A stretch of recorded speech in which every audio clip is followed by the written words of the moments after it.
pour cette nouvelle chronique. Bonjour Luc, Bonjour Valérie. De quelle parabole va-t-on parler aujourd'hui? C'est une parabole hyper connue. Hyper connue. Ah oui. Le bon samaritain. En effet. C'est même le nom de certains hôpitaux aux États-Unis. Le Good Samaritan.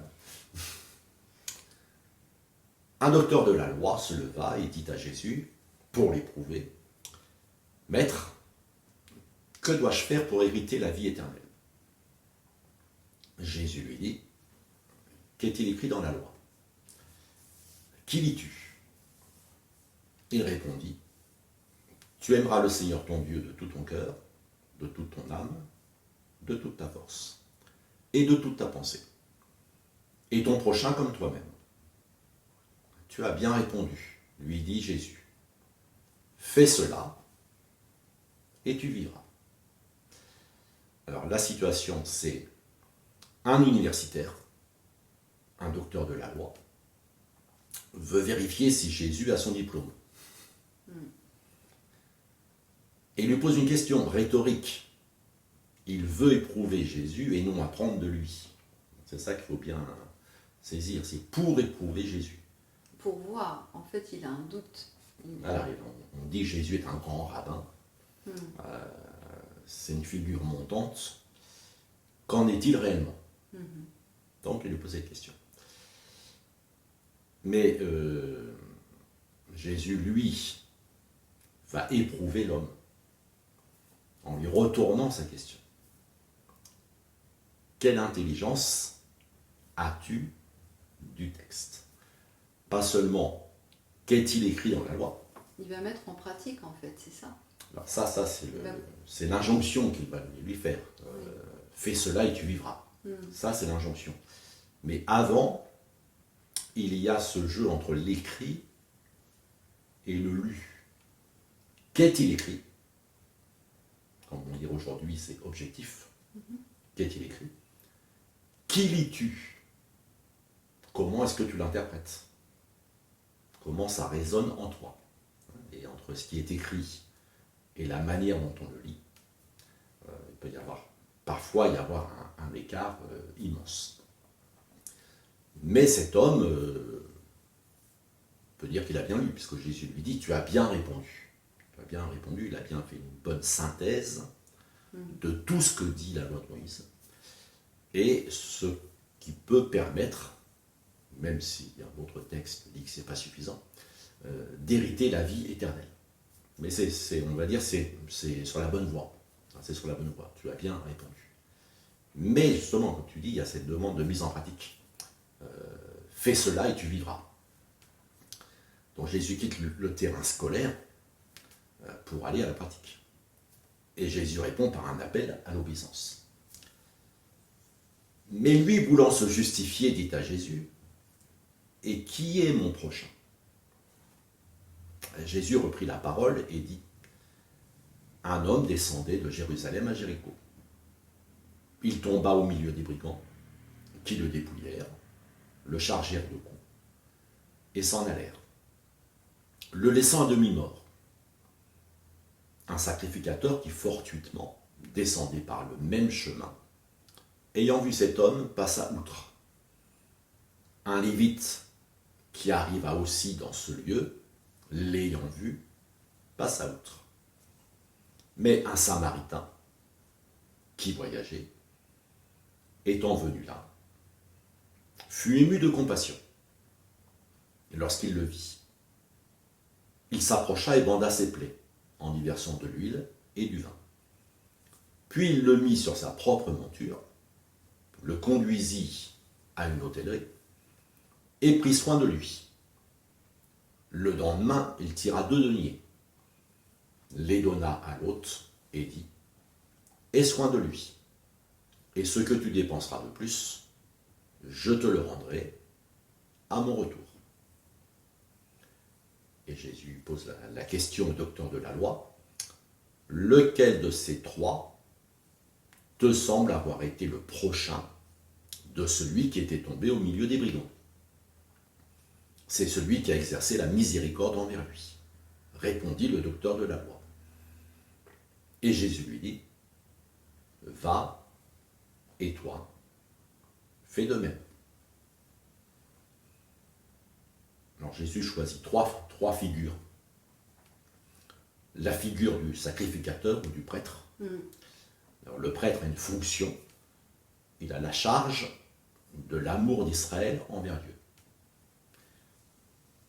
Il offre des sacrifices de toutes sortes pour que Dieu soit favorable au pays. Ça c'est la fonction du prêtre, que ce soit sacrifice de louange, sacrifice d'adoration, sacrifice de réparation suite à une faute. Son rôle à lui, c'est maintenir la communion possible entre Israël et Dieu. Le Lévite, il a la charge de l'amour du prochain. Pas l'amour de Dieu, mais l'amour du prochain. C'est lui qui enseigne Israël pour qu'il observe les commandements que Moïse a reçus de Dieu. Par exemple, un commandement, c'est si tu vois l'âne de ton ennemi en difficulté, tu devras le décharger pour qu'il puisse se relever. Donc ce sont des commandements d'amour. Donc les deux éléments qu'avait bien lu le docteur de la loi, aimer Dieu, aimer son prochain, se retrouvent chez le sacrificateur, chez le Lévite. Pourtant, c'est le Samaritain. C'est le Samaritain. Et l'homme qui est tombé aux mains des brigands, là par contre, on ne sait pas qui c'est. On ne sait pas si c'est un docteur de la loi, une personne... Non, parce que la question, justement, est qui est mon prochain? Le prochain, c'est n'importe qui. C'est n'importe qui.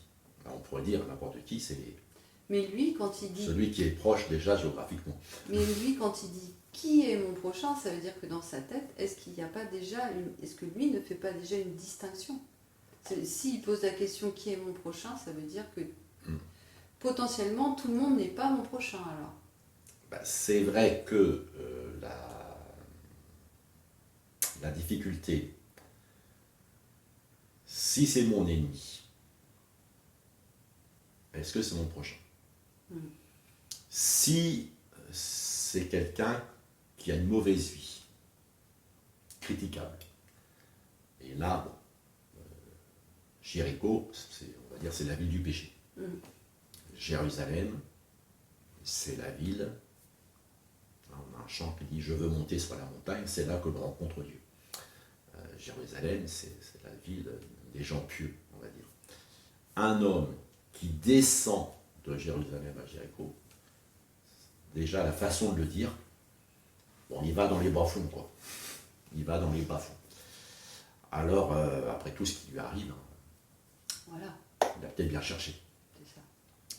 Et c'est ça que Jésus, justement, veut faire sortir pour l'expurger de nos cœurs.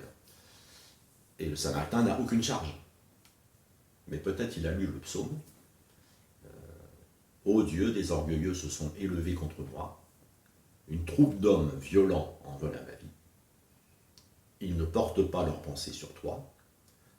Mais toi, Seigneur, tu es un Dieu miséricordieux et compatissant, lent à la colère, riche en bonté et en fidélité. Tourne vers moi tes regards et aie pitié de moi. Donne la force à ton serviteur et sauve le fils de ta servante. Donc c'est la notion de salut, un appel à l'aide, quand justement on est dans la situation de cet homme qui a été roué de coups. Les hommes violents en veulent à ma vie. Et face au mal, on peut se contenter de punir son auteur. Alors on donne des amendes, on fait faire de la prison, parfois la peine de mort dans certains pays, ou symboliquement, on fait des marches blanches, on met des plaques commémoratives pour dire ici c'est passé quelque chose de grave. Mais l'amour ambitionne d'abord de sauver la victime. C'est pas seulement de sanctionner le mal. Et là où le sacrificateur comme le Lévite sont à l'aise pour dénoncer le mal et dire ce qu'il ne faut pas faire, et dire par ailleurs ce qu'il faut faire, on est moins bien armé pour réparer quand le mal s'est produit. Et là c'est le cas, le mal il est lieu. Et les attitudes doctrinales, savoir correctement les choses ne suffit pas. Il faut accepter de se confronter au mal, d'aider la victime.